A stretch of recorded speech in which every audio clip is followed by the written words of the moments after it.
following is a production of DallasCowboys.com and the Dallas Cowboys Football Club. Let's go, baby! Are you ready for a break? Yes. Are you ready for a break? Absolutely. Ready for a break? Seriously. It's time for The Lunch Break on DallasCowboys.com. We were on a break! With Nick Eatman, Brian Broaddus, Taylor Stern, and Derek Eagleton. It's Wednesday, March 1st, 2017, Season 12, Episode number 131. Welcome to another edition of The Break. I am Derek Eagleton, joined by Nick Eatman, Taylor Stern. Brian Broaddus is out today. He is at the Combine in Indianapolis, and so he will not be joining us today. But we got lots to talk about today, and a lot of what we're going to talk about today originated out of the Combine.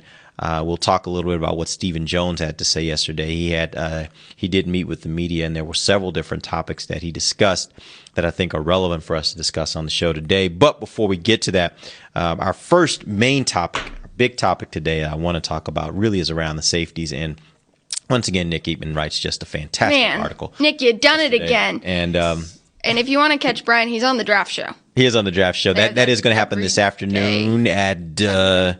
5 p.m. Central Time, I think. Yeah, 5. Okay, they do it every day. They did one yesterday. They did not do one yesterday. Oh, but they will be doing one this afternoon in Indianapolis. Dang it, St. Elmo's. So make sure you guys check. They had some tornadoes out in Indianapolis last night, but they were all right. Supposedly, as I hear, Brian made them all run in the rain. He says he was toughening them up. We'll see how that goes.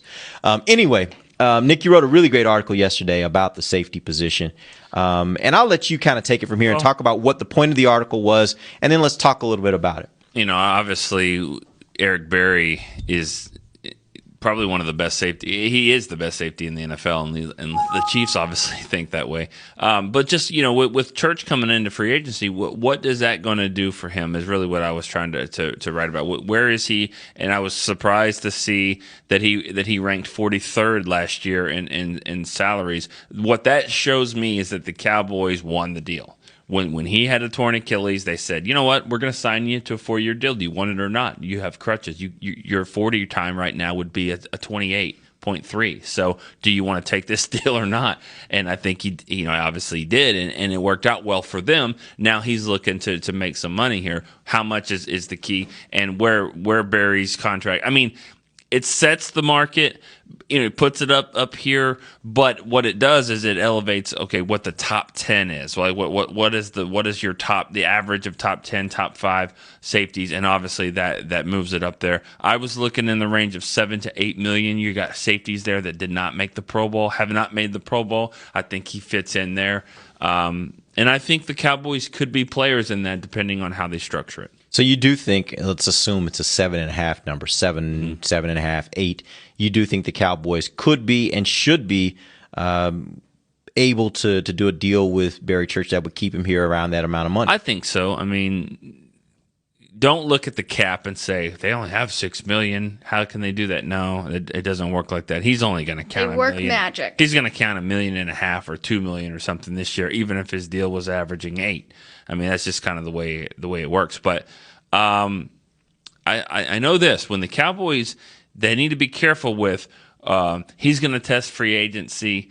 Go see what's out there. If you see something, let us know. No, it doesn't work like that. They never do that. I say never. I haven't heard of that. Now, they did re-sign a lot of players last year, but and maybe that stuff was happening, but you don't. It's not talked about a whole lot. When he goes in the door and talks to the Jaguars or the Raiders or whatever, he's not thinking, call Dallas and tell them. No, That's not usually what's on their mind. And yeah, Nick's talking about this top 10.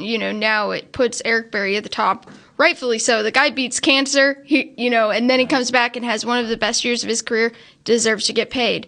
But now you're talking, he's higher now than Honey Badger, who's at 12.5, Harrison Smith, 10.3, Earl Thomas at 10, and Devin McCourty at 9. So, now there's that little bit of drop-off to kind of get down to the 7 where Barry Church could kind of fall.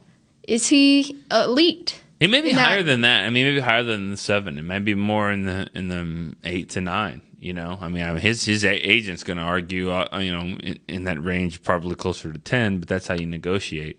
I think he'll fall somewhere in that range. And I just don't feel like he's going to go somewhere else, but I should stop thinking that way. Yeah, and he really is preparing himself to go somewhere else. And honestly, I think he's going to command more than that 7 or 8. I think personally, I think he's going to be somewhere closer to the 10. And the reason why I say that is because a lot of people believe, and I've read this around different people that kind of look at free agency and rank free agencies and rank free agents. A lot of people believe that Barry Church is the second guy on the list of potential free agents that was out there, with Eric Berry being number 1. He's already now signed. He's the highest paid safety. Obviously, Barry's not in that category. He's not going to make that kind of money. But I do think 10 kind of maybe he gets pushed up a little bit higher than he would be otherwise, because for a team that feels like they have to have a safety, he is one that has been a solid safety for a good amount of time. You find the right role for him, I think he may even be able to be better than he was here, because he's just getting smarter as he gets a little bit older, and he's not too old at this point. To me, this is kind of at that age where it's the right balance between experience and age. He's 29 years old. He has not had a whole bunch of injuries, so it's not like a guy that you feel like there's risk coming in the door with injuries. He's just right at that 30 threshold. And so you look at a guy like that, I think that's how you get a guy like Brandon Carr that ends up with a $50 million contract. He is one of the best in the class, and if you had others in the class that were better, that were in the free agent class, then maybe it drives him down a bit. But when he's what you got, and those are the options, then sometimes teams are willing to overpay because they need it.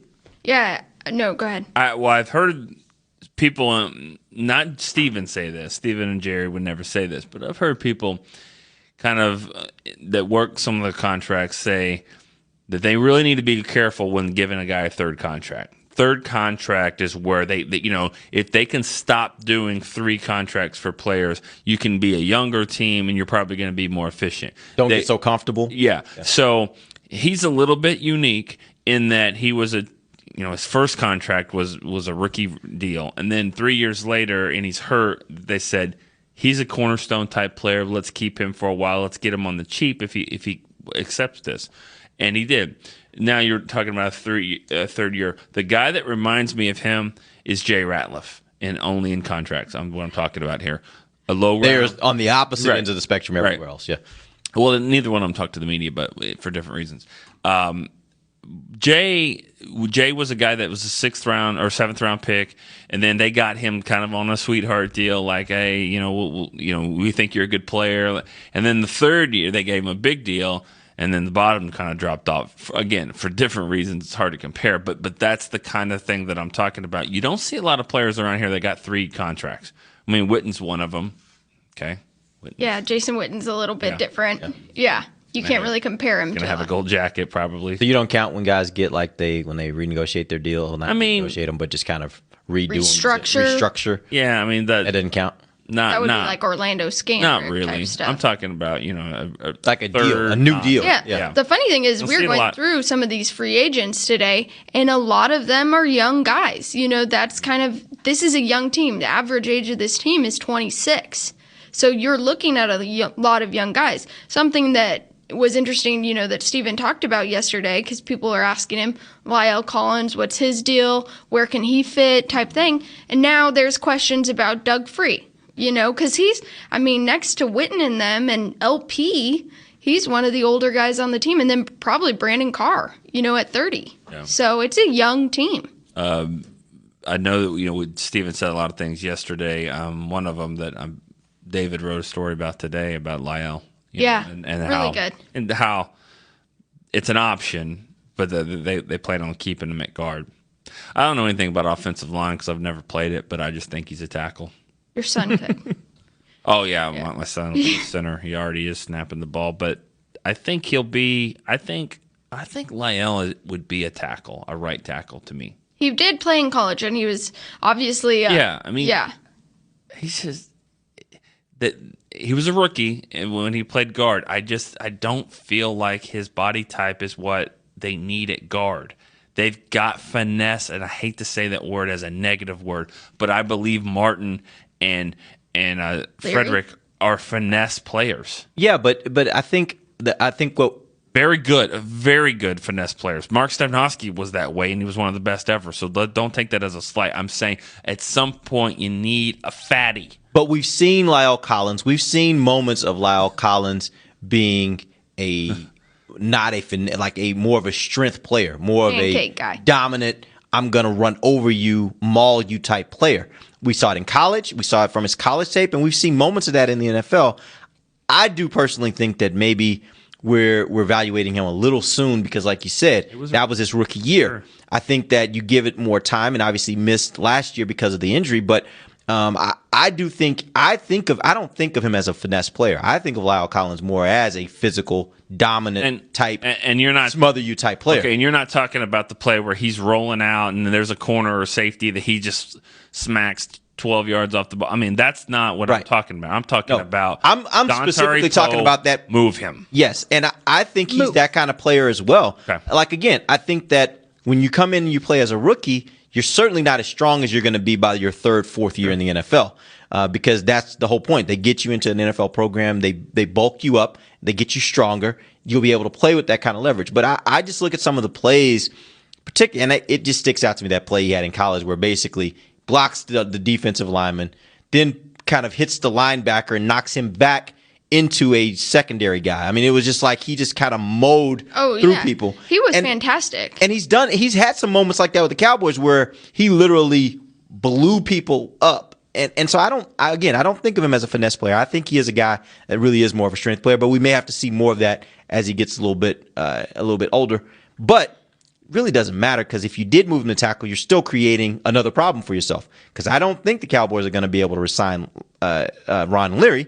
So wherever he goes, he leaves a hole in the other spot, assuming that at some point, Free is not here. Yeah, because, obviously Stephen Jones wasn't giving any concrete things, it's just in speculation.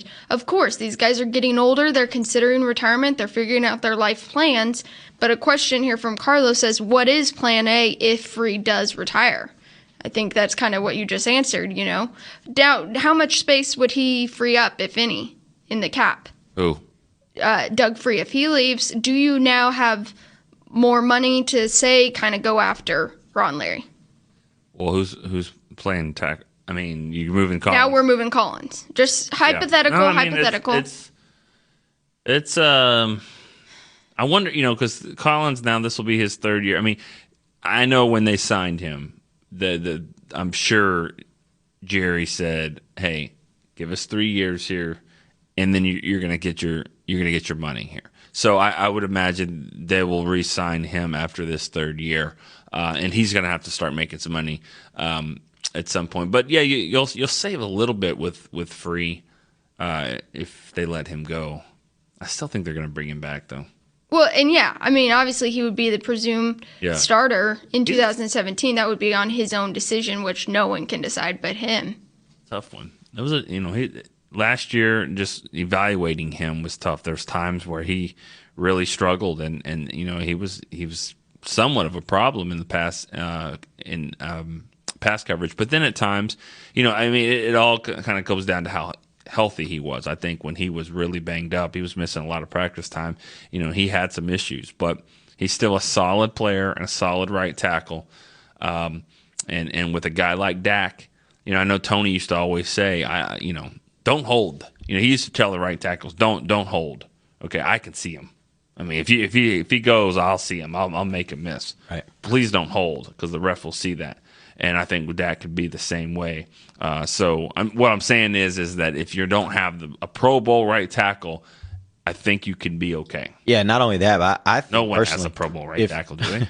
Well, somebody's got to go play right tackle at the Pro Bowl. Yeah, at the Pro Bowl, but I'm just saying, does anybody have a Pro Bowl right tackle? Yeah. I don't know. But I think that, I will say this. If something happened where Doug Free were to walk away, and let's be clear, Stephen Jones was asked about that. He says right now they feel like they expect that Free is going to be back. So I don't want anybody that just came to the show to think that that's an announcement. It certainly is not. But if, let's say, for example, something did happen that way where Free were no longer on this team, right now, my personal belief is I think they still keep Lyle Collins at guard. I think they say, Chaz, it's time for you to show what you can do and pray that the guy stays healthy. Because I think what we saw from him at the beginning of last year when he had to play some, I think was, at least for me, I came away from that saying, you were optimistic. Maybe Chaz Green has a little something. Now, he has not been able to stay healthy. That's his issue. And so they'd be praying that he could stay healthy. But I think that would be the route they'd prefer to take, as opposed, at least listening to what Steven said yesterday about Lyle Collins. I think it's their preference to keep him at guard, and they'd move him to tackle only in a situation where they absolutely had to. Yeah. And that's the same way it's been with Zach Martin. Right. Yeah, it's an option. We've never seen it other than practice. Right. Which they talked a lot about. Rob was tweeting about, what they're talking about with Zach Martin, that it's a number one priority for them to kind of make sure that he gets his contract straightened out and everything like that, which I think that's been really transparent this whole offseason. Yeah, I think what you'll see there, depending, I know Romo's on the list of what we'll talk about, but, if something happens with Tony, let's say as a June 1 cut, where the money will get off the books in June, that's when you're going to really see something happen with Zach Martin. I'll bet any kind of money that we will be standing in Oxnard and they will have a deal with Zach Martin for a new contract. Right. So that's usually how that thing goes. And Frederick happened at last year. We were in L.A. The day right before the first game. Yeah. And they were Tyron talking to their Smith. agent or something. It might have been 2 years ago. I know Tyron Smith had happened at training camp as well. And to their credit, I think they realized that their bread and butter of this team is made with the offensive line, and so that's their priority. And I think that's the way it should be. The priority should be making sure you keep this offensive line intact as long as you can. And when you start seeing cracks in it, seal that crack up quickly. What I mean by that is when there comes time when there's a contract like for Zach Martin, it's coming. Don't let it get to the point where he's a free agent. Get that done. Make sure he's taken care of before it gets to that point. Well, you said, seal those cracks up. And so about Leary, you just volleyed that for him. I kind of did. It's kind of been there. You were like, well, how much of a priority is it going to be? Is it going to be a really good priority, or is it going to be like the main priority? Well, I'll say it like this. I don't think you can at any given time expect that you're going to have 5 high-paid offensive linemen. I don't even know if you could get to 4 high-paid offensive linemen. I think they're going to have to make a decision when it comes time for Lyle Collins. And they're going to have to say, hey, how do we feel about these other 3 guys? If we feel like we're still going to keep investing all this money in these other 3 guys, then we better draft well, right? We better be drafting guys that are able to – and I think they have to continue. This year, I think they got to go out, and I think in the draft, somewhere in the first 4 rounds, if I'm them, I'm getting either a guard or a tackle because I'm looking at the future, and I'm thinking I've built something. I've seen what Steven called the secret sauce. What was that, 2 years ago when he made that declaration? And I think it begins and ends with that offensive line. So I'm going to keep that thing going as long as I can. Yeah. So I'm going to keep investing in it to make sure that's always the strength of my team personally. Tune into the draft show tonight because Brian will tell you that he does not like the offensive tackles in this draft. Right, He's like, we talked last week. And maybe it's a guard. Maybe you have better. Maybe there are better options at guard. Yeah. Maybe that's where you need to go this year. But I think you keep investing in whatever your strength is so you can make it continue to be your strength. Absolutely. And I think that's what they wanted to do. And other teams are blueprinting that now. But all right, let's go ahead and before we get to our first break, I did want to introduce this conversation. Yesterday, Stephen Jones at the Combine was talking, and he talked a lot about the quarterback position in different ways. First mentioning that, answering a question about Tony Romo, saying that he doesn't think that the conversation has happened yet between Jerry and Tony. He does think, though, that that's something that's going to happen sooner rather than later. Obviously, free agency starts on the 9th of March. Which is just a week and a half away. So you'd expect that is going to happen pretty quickly. But it was the thing he said about Kellen Moore that I thought was most interesting. He talked about Kellen Moore, and here's the quote. He says, "We're very comfortable with him," talking about Kellen, "and what he brings to our QB room. Hopefully, we can get him re-signed." And to me, that kind of, as much as anything I've heard this offseason, that just kind of signaled to me they're definitely, if we didn't think they were before, which is questionable, they are definitely ready to move forward with the idea that Tony Romo will not be a part of the mix here. I don't think there's a scenario that he comes back. I think they look at it as Kellen Moore is the guy that we want to have as our backup. We have our starter. And there was even a question that came up later that suggested they wouldn't be against taking a late round pick and investing it in a quarterback as maybe a third guy that you can now groom to be a backup of the future. Is that how you guys read it, or would you say there's a different kind of take on this and you still think there are other things at play here? Yeah. Well, nobody's ever won a game in the room, in the quarterback room. And so when he mentions the quarterback room, that's what I look at. Quarterback room. That's where he's valuable. he can help, and he has. He's helped with Dak. He's got good wits about him. Obviously, he's been able to do that. He's not the tallest. He's not the biggest. He's not the strongest. So he's been able to kind of get by with that, and that's what helps him in that quarterback room. I don't know if he that means that they want him to be the number 2. They could want him to be the number 3 who's inactive every week. Where's he going? Because all we know is that if it wasn't for the Cowboys and Scott Linehan, he may not even be an NFL quarterback. They were the only team that really put him on a roster. So I don't know. I mean, now, he's also thrown for 400 yards in a game, which only 6 other Cowboys have ever done. So he's kind of earned that a little bit. What I'm saying is I think he's a good person to have. If he has to be the number 2, you're probably going to lose that game, but maybe you can get by with it. But if he is your number 3 who's inactive, I think that would be ideal. Yeah, that kind of bothers me about him. I think, obviously, I am no doctor, and Stephen Jones and Jerry Jones are privileged to much more knowledge than I am as far as his health. But, he went down with a broken ankle early in training camp. Obviously, we all know the Dak storyline from there. But I did not see Kellen Moore return to practice. He could have been doing his own things in his off time. He could be doing his own strength training, completely unaware of anything he's doing on his own. However, I did see Mark Sanchez and these other guys. Where is Kellen Moore now after his injury? That's kind of what I'm curious about as far as, can he still throw for 400 yards? Yeah, I do think that if they were in a situation like 2 years ago where they needed somebody, I think Kellen Moore could have come back from the broken ankle. I think you're right, yeah. But the issue was you had a guy that was playing out of his mind, and you didn't want to put even Romo back in because he was playing so great. Then he had Romo back. And then Sanchez, his contract was guaranteed. Yeah. So at that point, there really was no room. So I think that's probably why we didn't see him. I think he could have been healthy enough to play.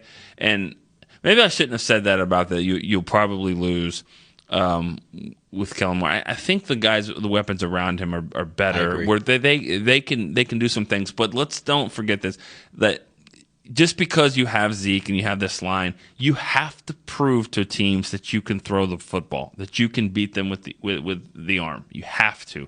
And I don't know if he can. I don't know if he's done that. I mean, he hasn't done that. He hasn't won a game, and now he threw the ball around pretty good against Washington, but that one game. But I don't think he's your backup quarterback. I really don't. All right, let's take our first break. When we come back, I do want to talk also about Jalen Smith and what Stephen Jones had to say yesterday about Jalen Smith and what he looks like coming into this season.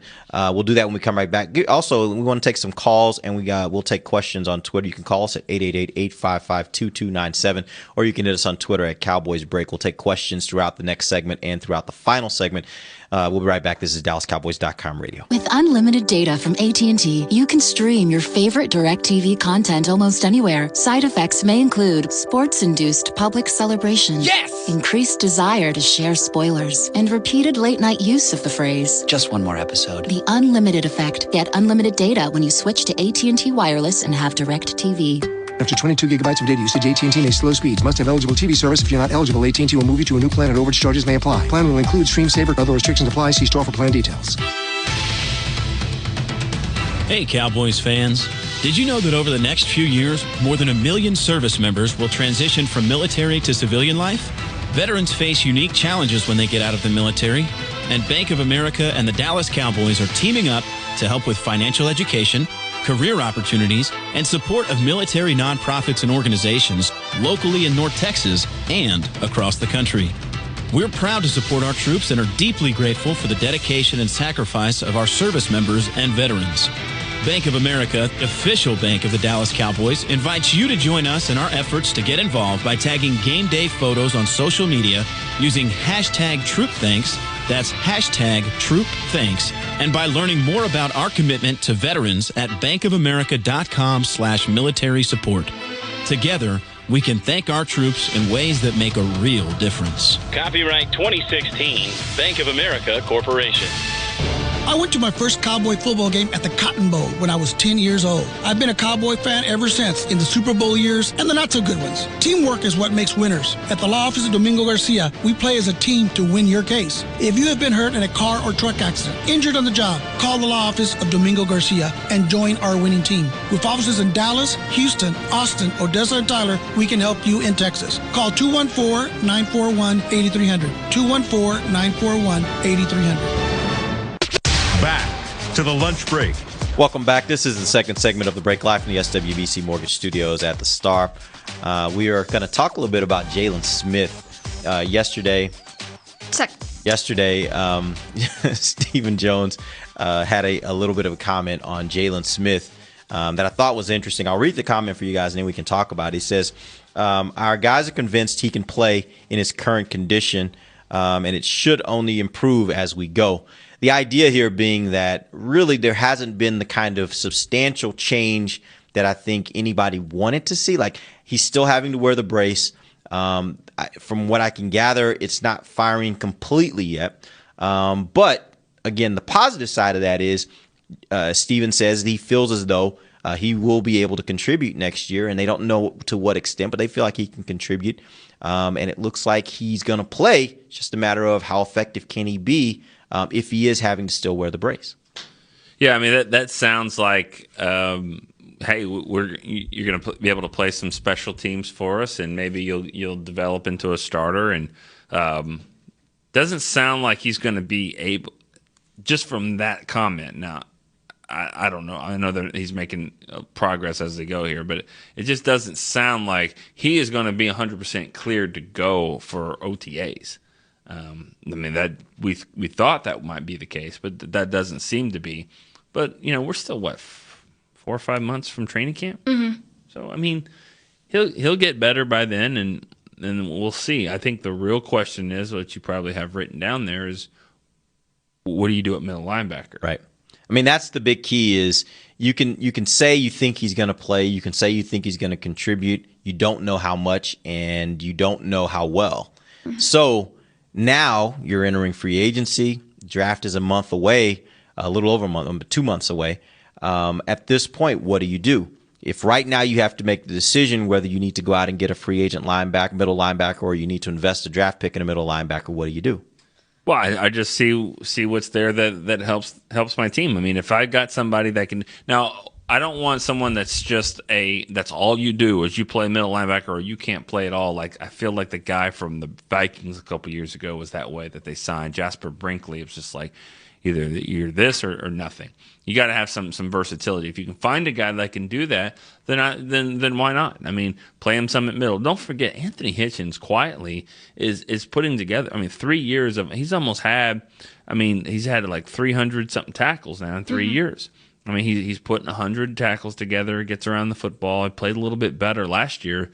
So I think he could be your middle linebacker for you. You got Damian Wilson coming up. You got Nazacha coming up. I don't think you have to do anything, but I wouldn't turn my back on anything, especially because I've got Jalen Smith there. He is the wild card of all wild cards. If he comes out, great.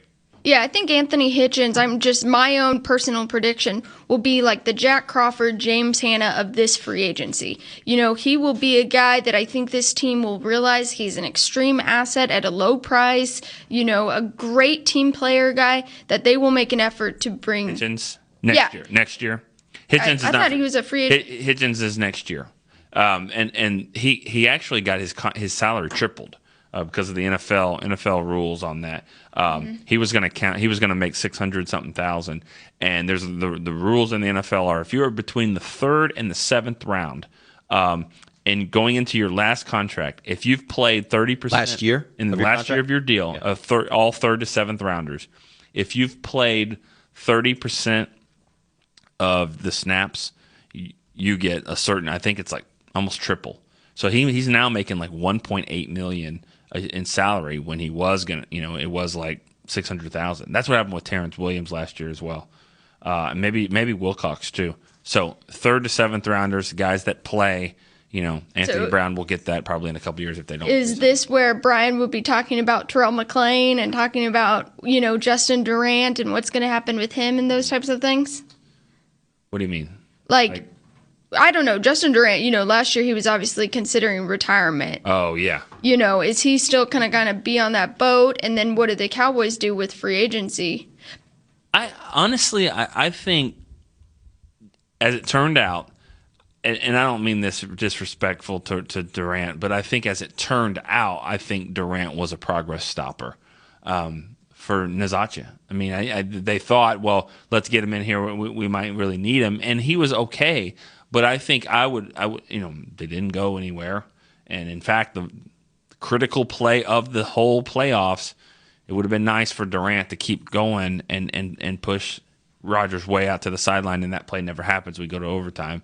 But whatever. Durant made some good plays. But what I'm saying is that I think I would have rather just preferred Nazacha to play all year.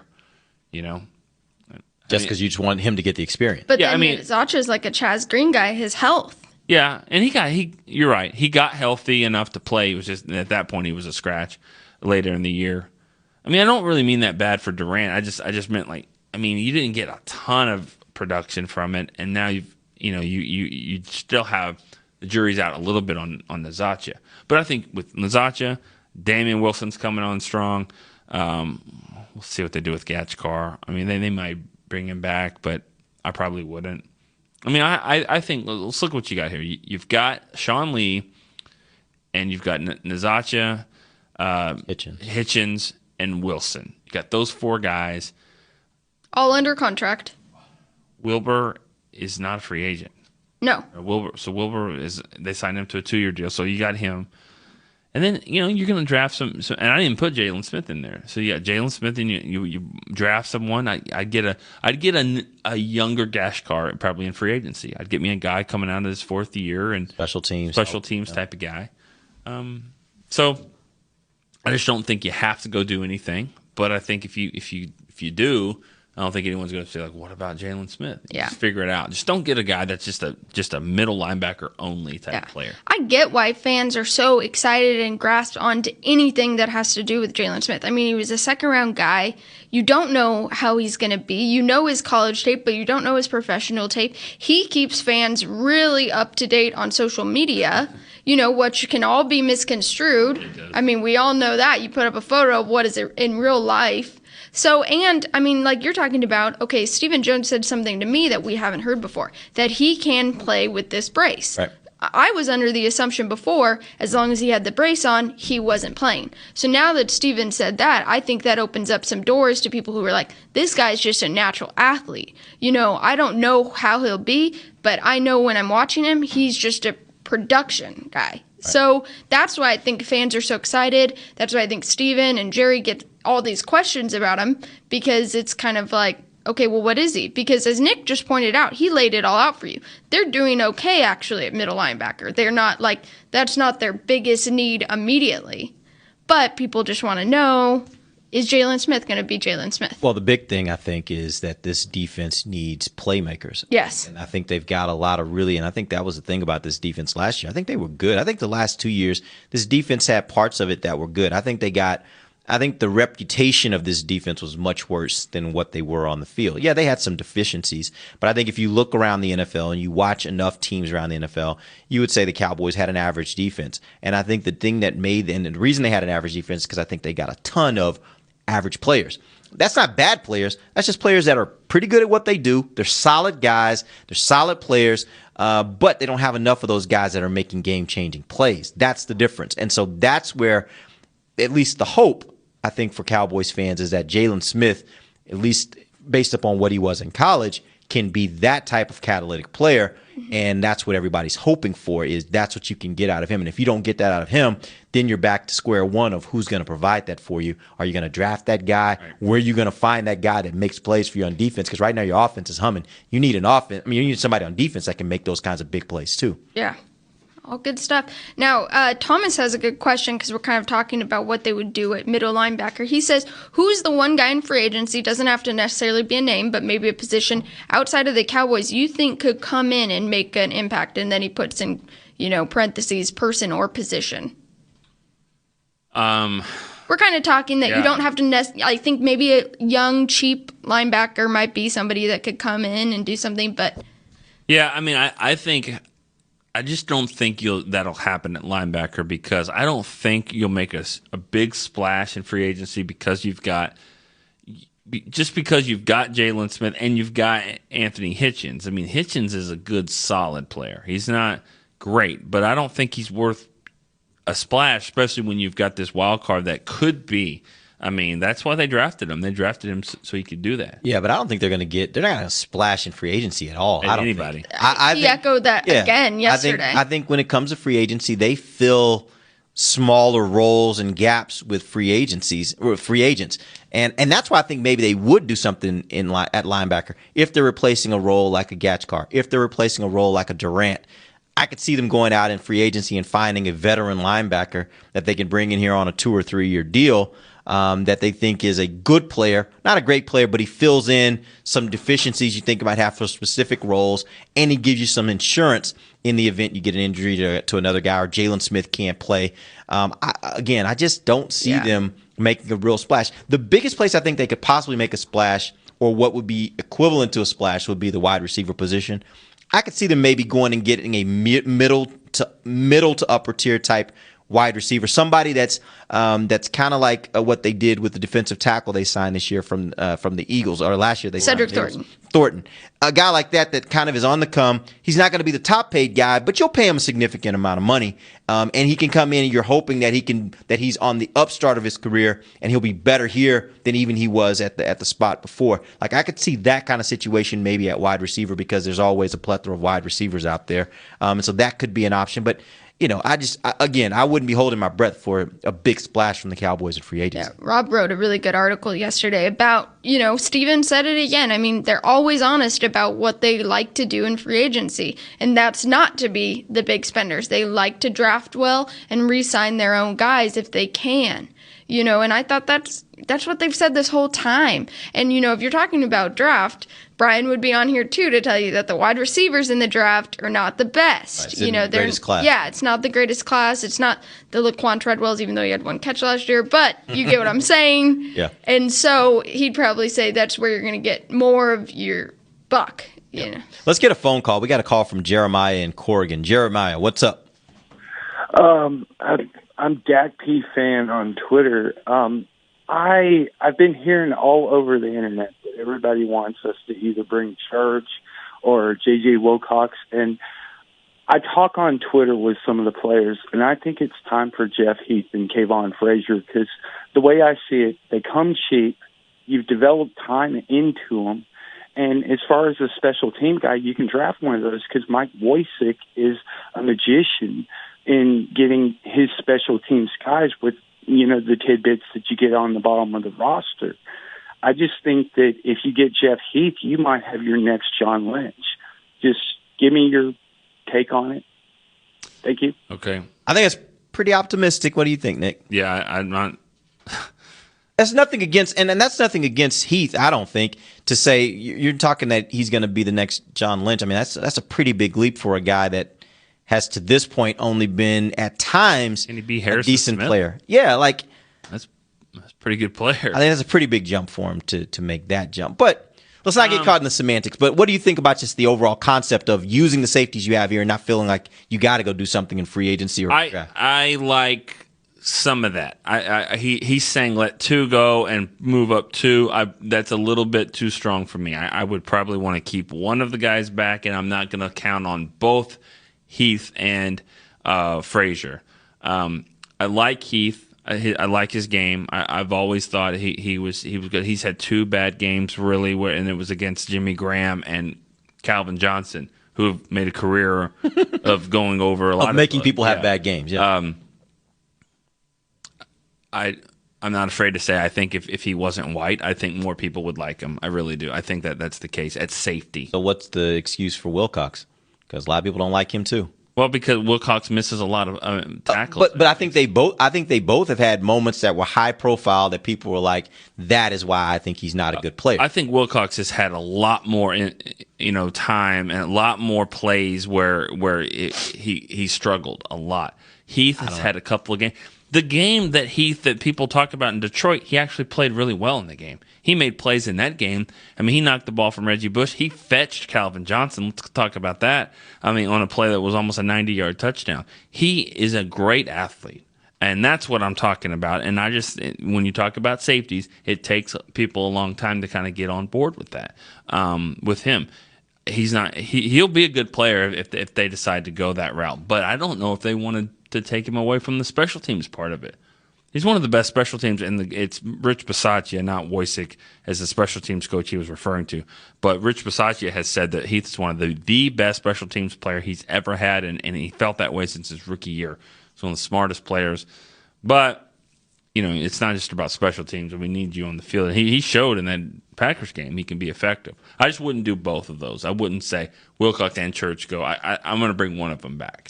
But, the thing about it is I think bringing Wilcox back brings you, in my opinion, it brings you what you kind of already have. Yeah. Like if I'm going out and I'm going to keep one of these guys, I'm going after Church. If I'm not going after Church, then I'm accepting the fact, me personally, I'm saying, I'm accepting the fact that I'm going to go with my young guys. I might draft another guy. Yeah. I might go out and get another free agent. But I don't know that I necessarily want to get Wilcox absent Church because then I feel like I don't know who my starter is. I don't feel like I know who my starter is because I got a bunch of guys that play better around the line of scrimmage, and I don't feel great about anybody being back on the back end. Well, I feel pretty good about Byron Jones being on the back end. I think Byron Jones is better when he's playing around the line of scrimmage, personally. That's kind of a problem. Because he's a corner, and I get it. I'm saying though, I feel better. I think he is better when he's up on the tight end. I think he's better when he's playing up. I don't think he is. I haven't seen him be great when he's just in the middle of the back of the end of the defense. I don't think they have a guy like that as far as the safety position that is a real, true center field type safety. Who is, just out of curiosity, so I can just kind of know like that type of player in the league right now? We're not talking about them coming here. I'm curious, like, who is that guy? Earl Thomas was that. Earl Thomas, player. yeah. And he is that player. Yeah. We'll see if he comes back. Yeah. How he comes back from injury, I'm sure he will. He's that type of player. There aren't a lot of them out there. There aren't, yeah. There aren't a whole bunch of them out there. But, again, and it doesn't mean that you necessarily have to have one in order to be successful. It's just all I'm saying is, they play a lot of single safety high. And when you're playing single safety high and you don't have a safety that's great back in the back end of the field, then kind of what's the point? Yeah, well, it's only one play that I can think of, but I know he helped change a game against the Packers on 4th down when he made a nice play over the top on Randall Cobb, which is exactly the type of play that you want from a rangy safety like that can play all over the field. I think he did that a lot, actually, more than that. So I think him back there allows Church and even Wilcox to play better and play closer to the line of scrimmage. So I'd be okay with I'm okay with Jones back there, but if they don't re-sign Church, I think you need to address it. Probably in free agency, upgrade on Wilcox or draft someone. All right, let's take our final break. When we come back, we'll get more questions. 888-855-2297 is the number. You can also hit us on Twitter at Cowboys Break. This is The Break. To work this big land, you need equipment with values rooted as deep in Texas soil as you are. Like John Deere compact tractors with a 6-year powertrain warranty and big features that help you work less so you have more time to do what you love. John Deere was first in the Texas fields, and we're proud to be on the field as the official ag and turf equipment of the Dallas Cowboys. Find Texas-sized deals at myjohndeerdealer.com/football. Terms, conditions, exclusions, and warranty limitations apply. See dealer for details. With unlimited data from AT&T, you can stream your favorite DirecTV content almost anywhere. Side effects may include sports-induced public celebration, increased desire to share spoilers, and repeated late-night use of the phrase, just one more episode. The unlimited effect. Get unlimited data when you switch to AT&T Wireless and have DirecTV. After 22 gigabytes of data usage, AT&T may slow speeds. Must have eligible TV service. If you're not eligible, AT&T will move you to a new plan and overage charges may apply. Plan will include Stream Saver. Other restrictions apply. See store for plan details. Star Sports Tours is the only official fan travel partner of the Dallas Cowboys, offering exclusive game weekend travel packages with sideline access and photo ops with current players, Cowboy legends, cheerleaders, and me, Brian Broaddus. Want to stay at the team hotel? With Star Sports Tours, you can. And our outstanding ticket selection is unmatched. You can trust the official travel partner of the Dallas Cowboys, and with us, you'll travel like a pro. Visit starsportstours.com to book your travel packages today. Ice Cold Dr. Pepper and the Dallas Cowboys go way back. They belong together like Texas and football, silver and blue, shotgun formations and Hail Marys. Having a Cowboys football party without Dr. Pepper is like Thanksgiving without the Cowboys. Basically, we wouldn't recommend it. So, next time you have a tailgate, home gate, or whatever else kind of gate, grab some ice cold Dr. Pepper to make your Cowboys party one of a kind. Dr. Pepper, a Dallas Cowboys tradition. Back to the lunch break. Over the weekend, there was the 25-year reunion of the Super Bowl teams in the 90s. Got to see a lot of former players. It was great. And most of the guys were talking about just how great that team was and the great plays. Daryl Johnston, Emmitt Smith talking about the lead draw. You just couldn't stop it. So I'm going to talk about a lead draw here in Tommy John underwear. I mean, you're talking about draws here. Tommy John's... I don't know what that is, but that doesn't need to be played again. Tommy John is the best pair of underwear you're ever going to wear. That's what it says here. I think I can agree to that, and you can agree. Taylor can probably agree as well. And if you don't think so, you'll get your money back. You can shop exclusive Cowboys underwear. It's the official draw of the team. Cowboys underwear at TommyJohn.com/Cowboys for 20% off your order. Make Tommy John your lead draw. Thank you. That was inspiring. Good job, Nick. Very good job. You do it then. No, I thought you did a great job. You did a made great me want to go out and buy one. some more. Talking about that 25-year reunion, that was pretty awesome at the blue carpet, if you will, and just looking around and just seeing all these guys, coming by, and as Jerry said, they all look exactly the same. Now, some have put on a few pounds, some lost a few pounds, but he's right. I mean, for the most part, it's not like, who's that? Stepnoski there? Okay, Stepnoski looks different than very different. Got Stepnoski. Very, very, I was very like, different. Not letting anyone in here. Security. I'm like, that's actually Stepnoski. He's lost a few pounds. He's lost quite a few pounds. They go one way or another. They truly do. It's and actually, amazing. he probably went the healthier way, right? Like, what you don't want is an offensive lineman finishing play and saying, I'm going to put on some weight. That's, not a good idea. He actually lost quite a bit of weight. Well, let's not get into how and why. It doesn't matter. He lost a lot of weight, and that's good, and it's always good when you lose Leon Letts lost a lot of weight. Yeah. Russell Maryland was pretty big guy. One way or the other. Yeah. But that was good. It sounded like it was a great event. It really was, and Troy.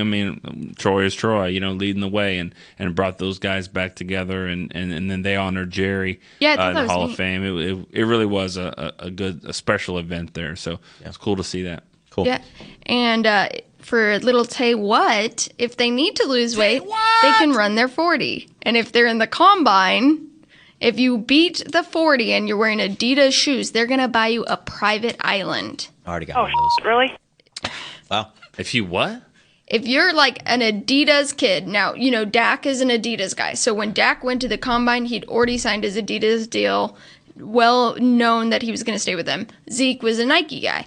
Well, anybody who's deciding that I'm going to be an Adidas guy, if they run the 40 and beat David Johnson's time, and they're in Adidas shoes. Chris Johnson. Sorry. Johnson. Why do I keep thinking David Johnson? No, it's Chris Johnson. Because that would be a lot easier to beat. Yeah. What is he, 4'4"? Yeah, David Johnson. I keep thinking Chris Johnson from the Cardinals. 4'2'4". Yeah, super fast. He holds the 40 record right now. If you beat that, Adidas will buy you a private island. So, not only are you going to get an NFL What I saw on Twitter, career, is this correct? That you get to choose between one of 4 islands. Like you can say, I kind of like this one. It's like situated in the right spot. Yeah, I like it's the blue water around this one. I'll take this. really bizarre. Granted, I don't think they should get ahead of themselves because obviously no one has done that yet. But it could happen. Well, the other part to this too is like, are they giving you some island that's out in the middle of nowhere that's so hard to get to that you never will go? It's undeveloped, so there's nothing there. There's no food. Coney. So all of a sudden you get this basically. You this get an island.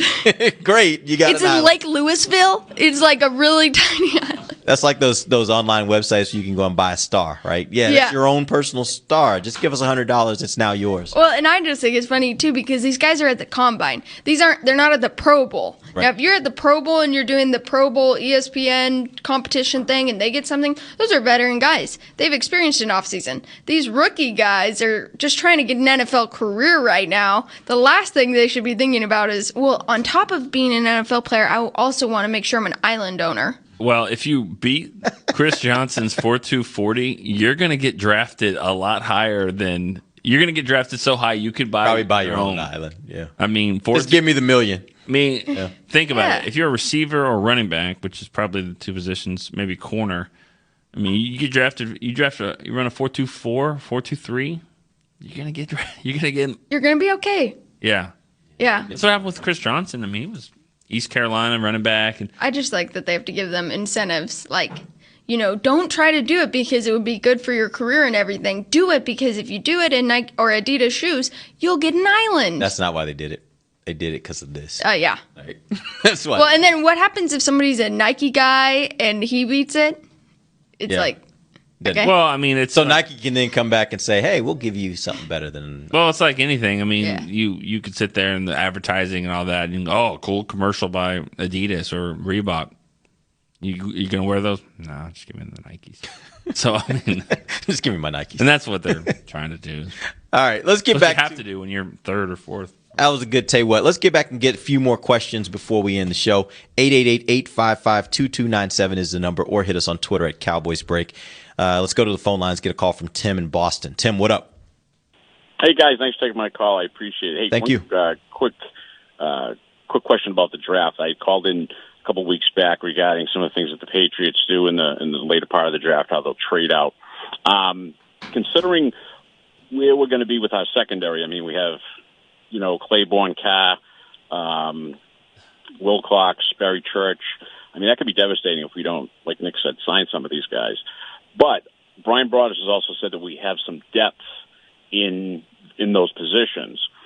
Don't you think it's better at this point to trade back and try to get more picks to try to address some of those issues? I mean, clearly Stephen wants to build through the draft. I understand that's a smart way to do it as opposed to go out in free agency and overspend. But, I mean, timing's everything. And just what we have on the potential loss side in the secondary and how we could address that if we're in the right position, I really think that's the way to go. I'll hang up and hear what you guys have to say. Thank you. Thanks for the call. I don't think that they'll trade back too far. I don't think they'll trade out of the first round. I really don't. There's so much advantage to having a player on your team for 5 years and to have that fifth-year option. I don't really see the value of just picking up another. I mean, they've done well at times, and then in the mid rounds, it's a crapshoot. I mean, they haven't necessarily figured it out. They have a better team. Some of these guys are coming in and playing well, but they're still missing on some of these mid-round picks. Yeah, and I think it was kind of what I said earlier about the types of players they have right now on defense.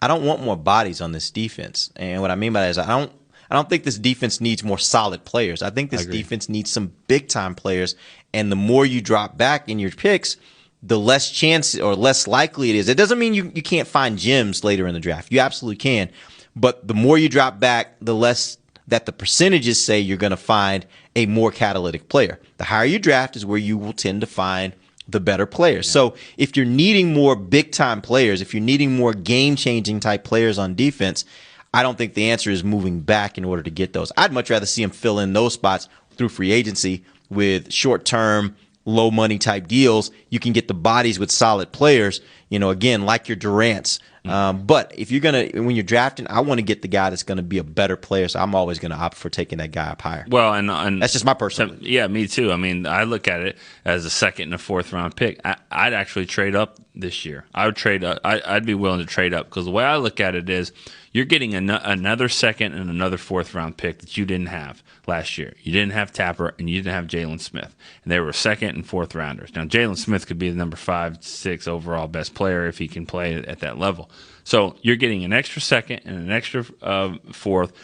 Don't forget that your fourth round pick is now your franchise quarterback. So you're kind of winning there.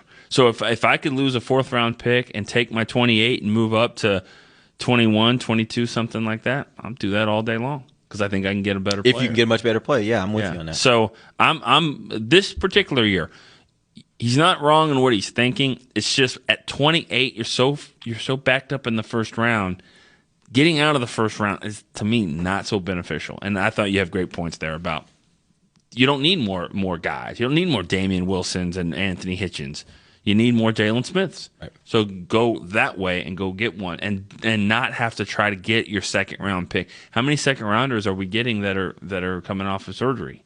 I mean, it happens a lot. Yeah. Speaking of trading back and having the picks, Cowboys don't have any compensatory picks this year. That came out on Friday, I believe. Mm-hmm. You guys have a full article on where the draft order is now.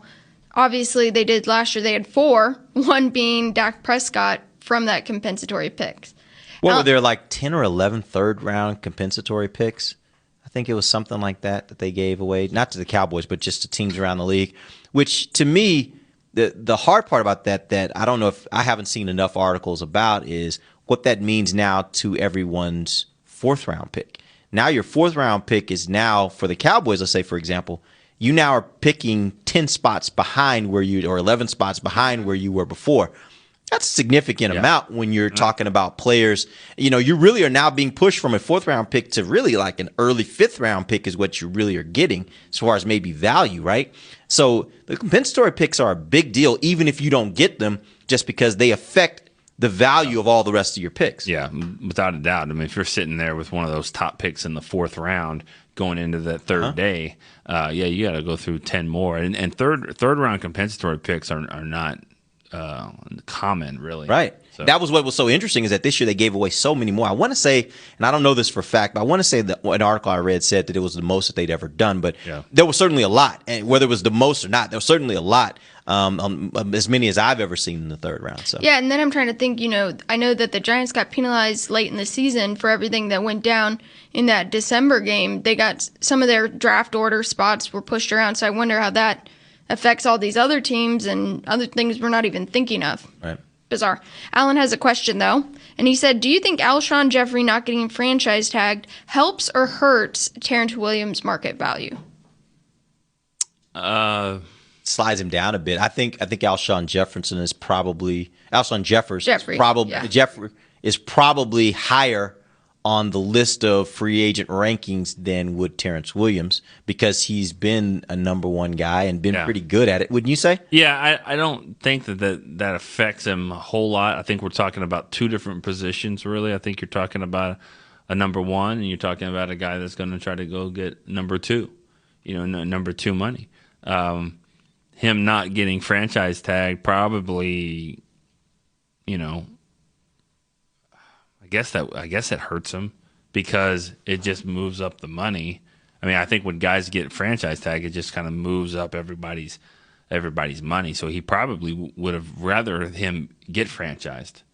I think that probably helps. That would have helped Terrence if he does get franchised because then he stays with Chicago. And then also it moves the money up a little bit. So I think it hurts him only for that reason, but not because somebody's going to be looking at Jeffrey and Terrence Williams. Yeah, they're not weighing him together. Yeah. Well, you sure about that though? I mean, honestly, there still is teams that need wide receivers. They're still going to be looking at wide receiver options, right? And so it still does kind of affect them. And I'll even take it one step further. Like you start looking at all the wide receivers that are out there that will be out there on the market, it's going to be hard. And maybe that's what we ought to take next week or the week after to do. You start trying to rank these guys. How do you compare? If you're going to say those 2 guys are different, well, how do you compare a guy like a Deshaun Jackson? Because Deshaun Jackson, he's a different kind of receiver than those guys. He's still a wide receiver, and they're all going for wide receiver money, but he's a different type player. How do you rank Pierre Garçon? Again, different kind of player than those guys, but still going after that same wide receiver money. So it's going to be difficult to that's a position where it's kind of difficult to rank of, who's the top guy versus the bottom guy because it really is what's your flavor. What are you looking for? What kind of player are you looking for? And each of those players kind of have different things they bring to the table. Yeah, I'm looking for speed. Are you? We know where you're going. You have right? never mentioned that, Nicholas. Speed.